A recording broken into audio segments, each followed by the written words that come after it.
Hey guys, Alex here from the Nerd Geek Network, and I just got done watching the new live action adaptation of Avatar: The Last Airbender. How did this compare to the previous live action adaptation?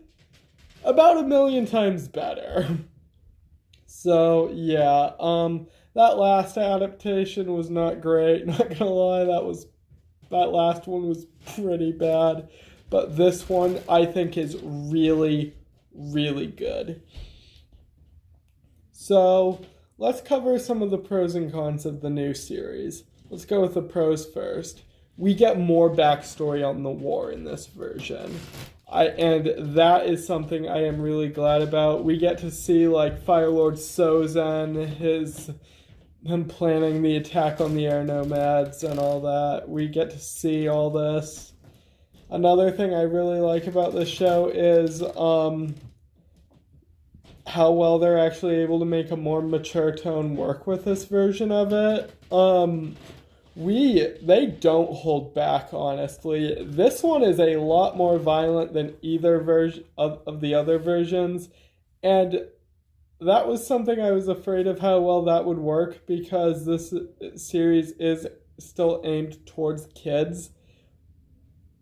But I gotta say, I liked it. I liked seeing how brutal the Fire Nation really is. We see them just incinerate Monk Kiatsu and Katara's mom and all them. But yes,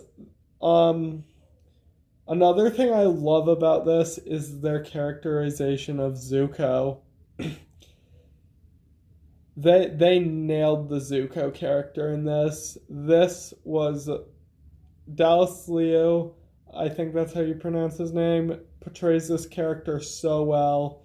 He is by far my favorite character in Avatar: The Last Airbender, so this guy is like my favorite character in the series, so I loved seeing him do such a great job in that role. Next is Omashu. They give so much life to that city. Omashu is like they do more with this city than the animated series did, and they really did a good job with it. So, yes. The next thing I want to touch on is the relationship they had between Zuko and Iroh in this.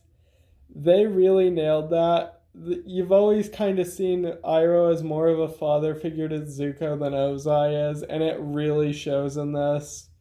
It shows how close they are before Zuko's banished and all that, so yes. My next thing is, this might be a funny one to just say, but the cabbage merchant, I love how they actually included him in this.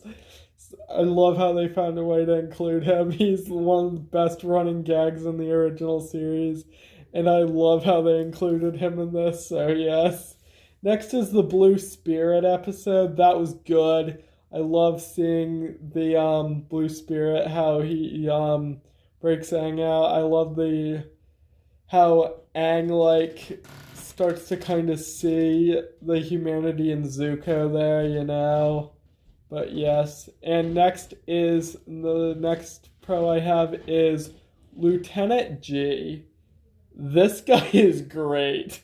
This guy is a character who's not even in the original version, but I love this character. It's a shame we might not get to see more of him in season 2, but hey, I hope we do somehow, but yeah. Anyway, next we're going to touch on the few cons I have of the series. The first one I have to say is how they made it so Aang could fly now.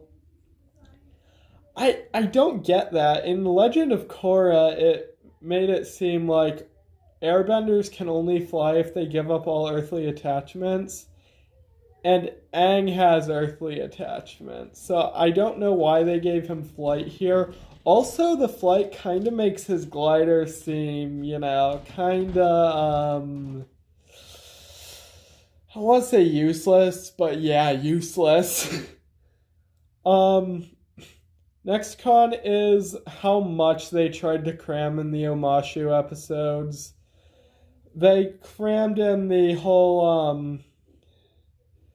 whole stuff that was supposed to take place at the Northern Air Temple, and they crammed in Jet and his crew. And then they also went and crammed in the Tunnel of Two Lovers, which isn't a plotline seen until season 2 of the original series. I don't know why they put that in there too, but I'm not really complaining, but yeah. Next is Zhao. I did not really love Admiral Zhao's character in this version.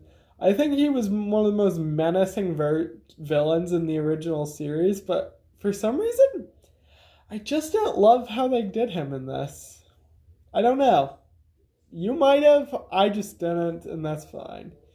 And my final con is one thing they changed about the story. Usually I don't get mad at story changes here, but this one I'm not sure, and that is how they gave Princess Yue the ability to waterbend in this.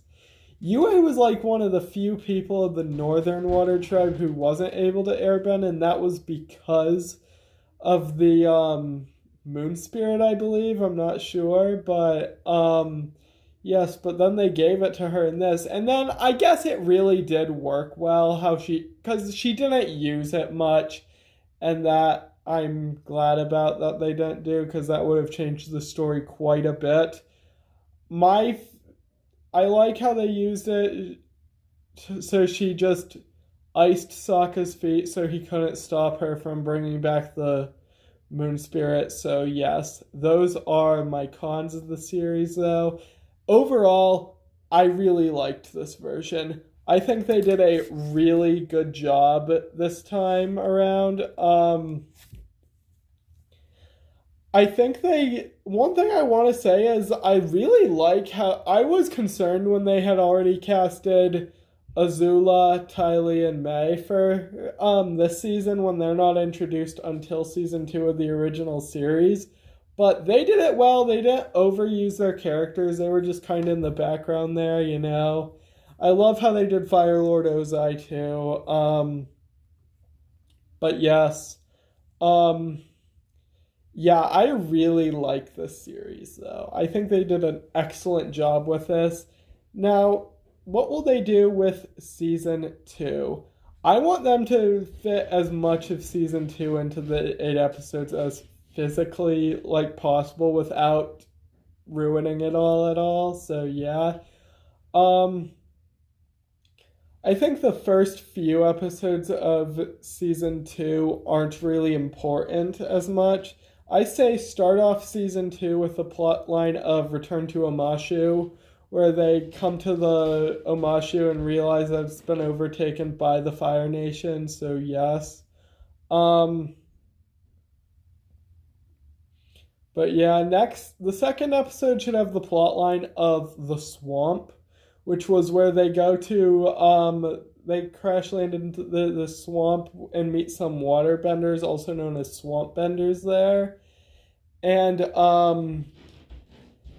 they have visions and stuff of stuff going on and all that. So yes. The third episode of season 2, I want to be the storylines of 2 episodes, The Blind Bandit and Zuko alone. The Blind Bandit is where we first meet Toph, Aang's earthbending teacher and one of the best characters in the show. And Zuko alone is where he's traveling on his own now and meets this young boy who he ends up helping a little bit. So yeah, I think that would be good. Episode 4, I think, should be focused on the library in the desert. And I'm not going to lie, it's been a little bit since I've seen those episodes. I vaguely remember what's going on. They go to this library in the desert to learn something. I'm honestly not quite sure what it was, but I know it was definitely important, so do that. Next is The Secret of the Fire Nation, which is where Aang and his friends are going to Ba Sing Se, getting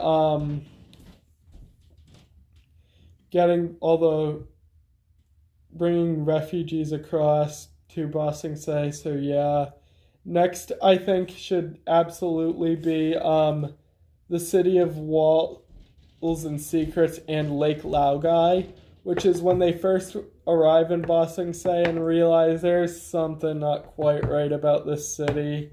So yes.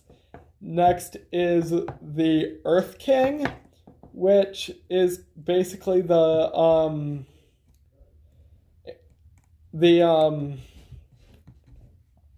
precursor to the end of season 2. So yes. And finally, I think episode 8 of season 2 should be the Guru and Crossroads of Destiny, which those are the final episodes of season 2. So yes, those are, I'm not really going to go into the story of those ones though, because those are more spoilery, if you know what I mean. So yes. Anyway though, guys, last thing I want to touch on in this video is 3 castings I want to see in season 2. So let's get to those. I have 3 characters I'm going to cast right here: Toph, Longfeng, and Guru Pathak. First off, Toph, I think Maya Chek would be really good. She has the personality. I think she'd do a really good job in that role. Longfeng, I want to see Ken Watanabe play that role. Again, I think he has the acting skill to pull off a role like Longfeng. So yes, and Guru Pathak is, I casted an actor who I haven't really ever seen play a role in that vein, but I think Digimon Honsao would be really good as Guru Pathak. I think he could definitely portray that. He's done a lot, I know, in his career, so I think he could definitely do that role. So, yes. Anyway, guys, though, that is going to conclude my review of Season 1 of Avatar, The Last Airbender, the Netflix series. So, yes, if you enjoyed this video, please leave a like and subscribe to the channel. It really helps out a lot. I want to grow this channel as much as possible. And also, one announcement I have to make is the Nerdies will be coming in the next few weeks. So look out for that. You can go to one of my previous videos. I think it might have been the previous video, actually. And see the nominations for the Nerdies this year. But without further ado, I'm Alex from the Nerd Geek Network. Thank you for watching.